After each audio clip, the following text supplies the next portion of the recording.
guys, it's April, and it's the middle of April, right? That is what month it is. And since it is the middle of April, it is time for my mid-month wrap-up, because I read some books, and this time around, I read a lot of ebooks, so I don't have that beautiful stack to hold up, so my thumbnail might be a little bit deceiving.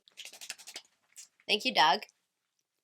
Thank you so much. So for the first half of April, I have read a total of 8 books, which brings my yearly total to 46 books. Those 8 books total 1,924 pages, which brings my yearly page total to 15,088 pages that I read so far. On average, I'm reading about 144 pages a day, which still leaves me reading a book every 2 days. And now that we've got all of the wonderful stats out of the way, I will get into the books that I have been reading so far. The first book that I read is How to Tell If Your Cat Is Trying to Kill You by the Oatmeal. This is just a bunch of the Oatmeal comics put together in a small little bind-up. I read this one on a whim because I have been hitting such a reading slump that I needed some of these short, quick, nonsensical kinds of reads, and this was just right up my alley. I love some of the humor in this thing. I mean, there were other stories that I wasn't really that excited about, and to be honest, I have seen most of these comics before, so it wasn't anything new or spectacular to me, but it was a very entertaining read. I then picked up In Real Life by Cory Doctorow. This is a graphic novel that is centered around Anya,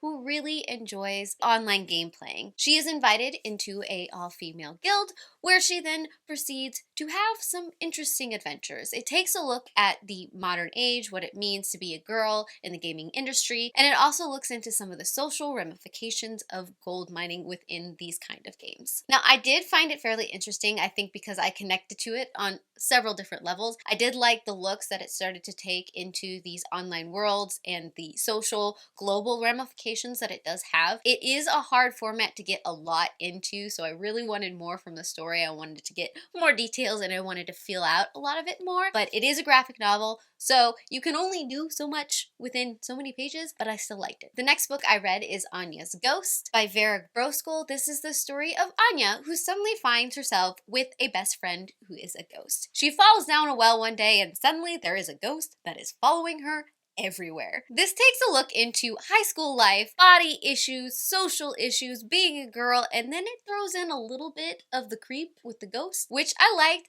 I just wished it was a lot more creepier than it was. Towards the end, you got a little bit more of the scary stuff, but it still didn't come off as scary as I wanted it to. I just wanted something that was going to creep me out. This is not the story for that, but it does take an interesting look at some of the social things that, you know, you go through as you're going through high school and all that kind of stuff, just with a ghost attached, I guess. I then picked up the graphic novel edition of A Wrinkle in Time. I really enjoy the original Wrinkle in Time story, so I just wanted to see what this format would bring to the story. I didn't like it as much as I wanted to, and maybe it's because I've built up the story in my head and I know how I picture the characters and all of the things that happen that I just, I wasn't really that excited about it, maybe. I also didn't really truly enjoy the art style as well, so I think it was a couple of different factors. I like the original written story best, I think, and I probably always will, but it was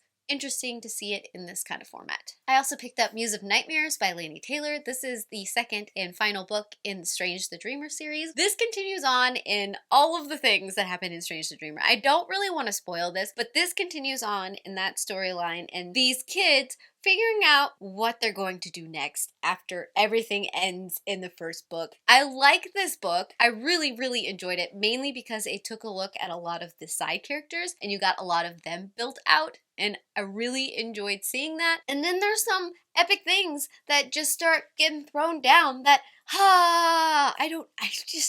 there's so much that happens in this book, and I feel like part of it takes this look at different kind of mental disorders because what these kids had to go through to survive and everything that has subsequently followed. There is one character which just seeing how she split herself in order to make sure that everybody else survived and how she's been slowly deteriorating herself just to keep things running. I liked that storyline. And I think that's what I truly enjoyed about this storyline. I know there is the storyline of the romance and all that kind of stuff, but honestly, I could care less about that stuff. It was everything else that I really, really liked. I also picked up Wicked King by Holly Black. This is book 2 in the Cruel Prince series. This also is a continuation of a storyline that I don't really want to give a lot of spoilers to, but here we get to see Cardan and Jude, the fairy world, and there's a lot of political intrigue that had me so anxious the whole time I was reading this story, but at the same time that anxiety was there, I was just captured by the story because I needed to know what happened,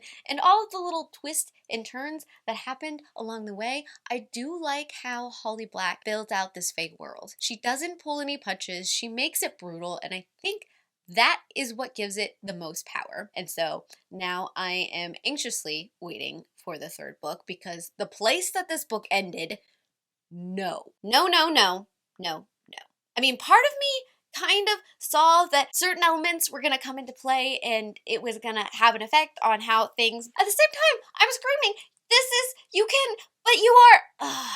So yes, I need the next book. And then finally, I picked up a couple of very light mangas. The first one being Maid at My House, which just follows a young girl who finds herself a maid at a very obnoxious boy's house. And it was light, and it was fluffy, and it was just adorable and ridiculous, and these are the things that sometimes I am trash for. So that happened. But I think of the mangas that I picked up, my favorite and final read was Fox's Kiss, which takes a look at a young woman who has the power to heal demons and to see demons, and she finds herself being stalked and followed by a fox demon who is now convinced that, you know, you're gonna be my servant, you're gonna be my bride, it's just something that's gonna happen. And once again, I like reading these kind of things because apparently I'm just an awkward person like that, and sometimes you just need something that is that ridiculous, and this is why I love to read manga.